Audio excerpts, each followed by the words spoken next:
falamos no DNA, nesse processo que a gente tem estudado de síntese proteica, eu tenho que lembrar que o nosso DNA, ele vai estar principalmente dentro do núcleo. Existe DNA fora do núcleo, mas não é exatamente o que nós estamos trabalhando nesse momento. Esse DNA que está dentro do núcleo, ele então está em todas as células do meu corpo.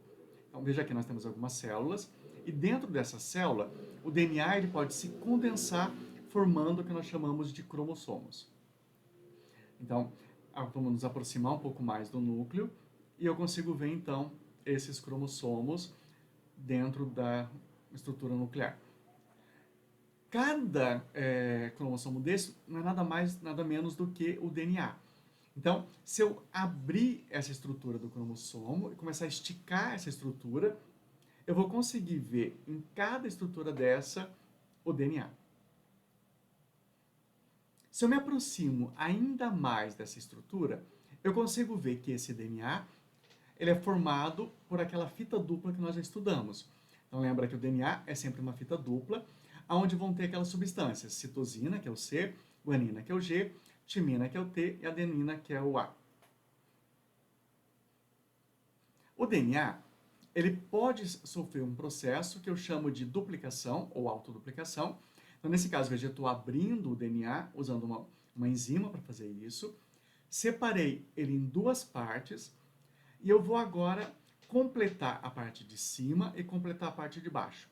Dessa forma, ao final desse processo, eu tenho duas moléculas de DNA. Como eu tenho uma parte nova e uma parte velha, eu digo que o DNA ele é semi-conservativo. Agora, nem sempre eu quero fabricar um DNA inteiro, como a gente está vendo nessa imagem. Às vezes eu quero fabricar uma única substância a partir de um determinado gene. Então, se eu quero um determinado gene, o que eu vou precisar fazer? Eu preciso transcrever esse gene de DNA para RNA. Então, lembra o processo de transcrição.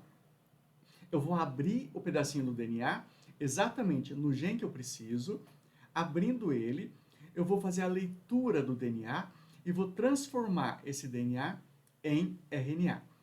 Então, lembra, o RNA não vai ter adenina, timina, citosina e guanina, mas sim adenina, uracila, citosina e guanina. E ao invés de ter duas fitas, ele vai ter apenas uma fita. Esse RNA, então, sai de dentro do núcleo, vai para o lado de fora do núcleo, no citoplasma. Chegando no citoplasma, ele vai encontrar o ribossomo. Esse ribossomo ele pode estar livre ou aderido. E começa um processo de tradução. Na tradução, eu vou transformar esse RNA numa proteína. Então veja que a minha proteína tinha um aminoácido, agora tem dois. Ele tinha 2 aminoácidos, agora tem 3. E ele vai fazendo isso pedacinho por pedacinho, colocando novos aminoácidos até que a proteína fique pronta. Quando a proteína ficar pronta, se essa proteína foi feita por um ribossomo livre, ela pode ser utilizada dentro da própria célula. Se foi fabricado por um ribossomo aderido ao retículo endoplasmático granular, então ele vai sair da célula, então ser utilizado do lado